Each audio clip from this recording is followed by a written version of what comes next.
আজ ইফতারে একটু ভিন্ন কিছু আয়োজন করেছিলাম। হ্যালো এভরিওয়ান, আসসালামু আলাইকুম। আশা করছি আপনারা সবাই ভালো আছেন। আলহামদুলিল্লাহ আমরা অনেক ভালো আছি। বিকেলে সেহরির জন্য রান্নাটা বসিয়ে দিলাম।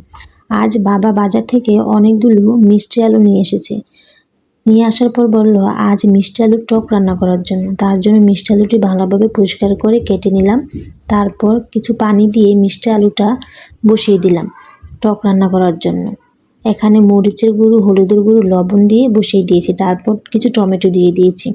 তারপর ডাল ঘুটনি দিয়ে কিছুক্ষণ গুটে নিলাম।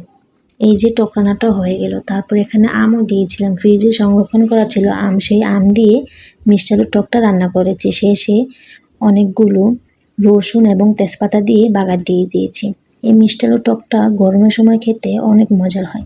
তার পাশাপাশি পুঁই শাক রান্না করব ছোট ছোট চিংড়ি মাছ দিয়ে। তার জন্য ছোট ছোট চিংড়ি মাছ আর পেঁয়াজ একসাথে দিয়ে ভালোভাবে কিছুক্ষণ ভেজে নিয়েছি। এর সাথে আদা রসুন দিয়েও ভেজে নিয়েছি। তারপর এক এক করে সব গুঁড়ো মশলা দিয়ে দিব। হলুদের গুঁড়ো, লবণ, মরিচের গুঁড়ো সব একসাথে দিয়ে ভালোভাবে কিছুক্ষণ কষিয়ে নেব। কষানো হয়ে গেলে তারপর পুঁই শাকের ডাঁটাটা দিয়েও ভালোভাবে কষিয়ে নিতে হবে, যাতে পুঁই শাকের ডাঁটাটা সিদ্ধ হয়ে যায়। পুঁই শাকের ডাঁটাটা সিদ্ধ হয়ে গেলে পুঁই শাকটা দিয়ে দিব। পুঁই শাক থেকে যেই পানিটা বের হবে সেই পানিটা দিয়ে পুঁই শাকটা রান্না করা হয়ে যাবে।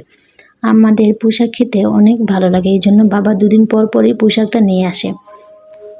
তাসপিল পুঁই শাক খেতে অনেক পছন্দ করে, আর যদি তার সাথে ছোট ছোট চিংড়ি মাছ দিয়ে রান্না করে দিই তাহলে তো আর কোনো কথাই না। ও অনেক মজা করে পুঁই শাক তরকারিটা খেয়ে নিই। দেখতে দেখতে আমার পুঁই শাকটা রান্না হয়ে গেল। দেখুন দেখতে কি সুন্দর দেখাচ্ছে, আর খেতেও অনেক মজার হয়েছিল। এর পাশাপাশি কহি দিয়ে মাছের ঝোল রান্না করব।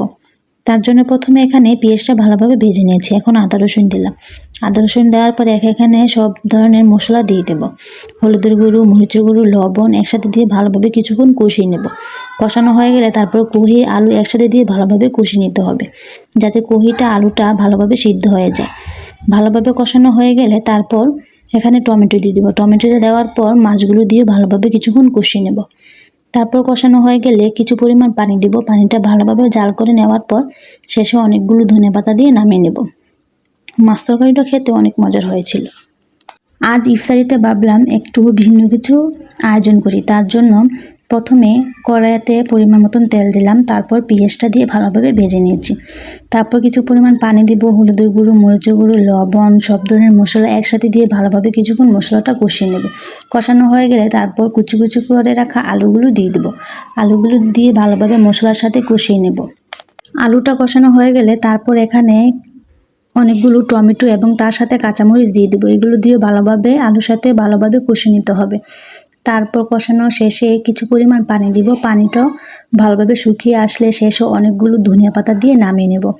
আজ আলু ভাজি করেছি, তার সাথে রুটি বানিয়ে নিয়েছি তার পাশাপাশি ইফতারিতে খাওয়ার জন্য। তারপর ইফতারির জন্য সব কিছু রেডি করে নিলাম। পাশাপাশি কিছু ফল ফ্রুট কেটে নিয়েছি, শরবতটাও বানিয়ে নিয়েছি।